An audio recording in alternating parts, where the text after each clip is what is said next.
coach Brian Kinney. I'm now joined by Lennox Lewis and Mike Tyson, two longtime world heavyweight champions, and they have a lot of Left hook, unbelievable. Oh! This is not a fight for the faint of heart. Still fly, still flashy. Floyd Mayweather's gonna live his life like he wanna live it. He says already knocked him down and out.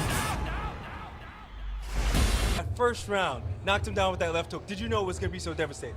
I didn't think it was going to be so devastating. I thought he was going to weather the storm as he did. That's why I kind of paced myself.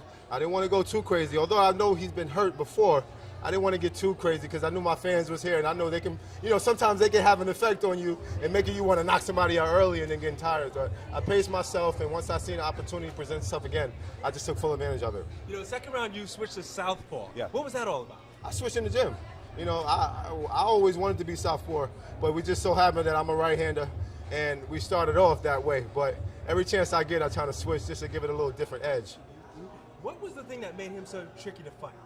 I don't think necessarily he was tricky, but sometimes when you see, I haven't gone past a lot of rounds in a while, so I thought he was going to kind of like unleash some things out of his pocket. I thought he was kind of weathering the storm just so he can unleash something in the later rounds. So I was kind of cautious, you know what I mean? But once I see that it was nothing, I just got him out of there.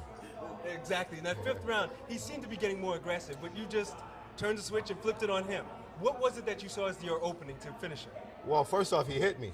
And that's the thing. I feel like once I can play around, but it sucks because every time someone hits me is when I turn it up. You would think normally I would get in there and just, do what I'm taught. But at the end of the day, I'm happy with my victory, and, it was a great win for me.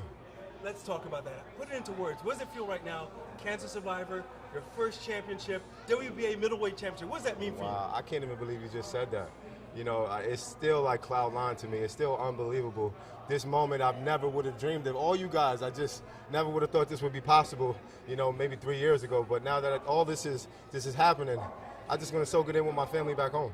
Well, champ, how will you celebrate? I'm just going to go home with my family and relax. That's it. No parties for me, no celebrations. I got the biggest celebration that I needed, and it's right here on my waist. I hear you. One last question. Who's next? Who do you want next? I don't know who's next. I know who I would like next, but obviously I'm not really in control of who I fight. My job is just to be prepared, but I'm ready for any challenge that makes sense here in Brooklyn, New York.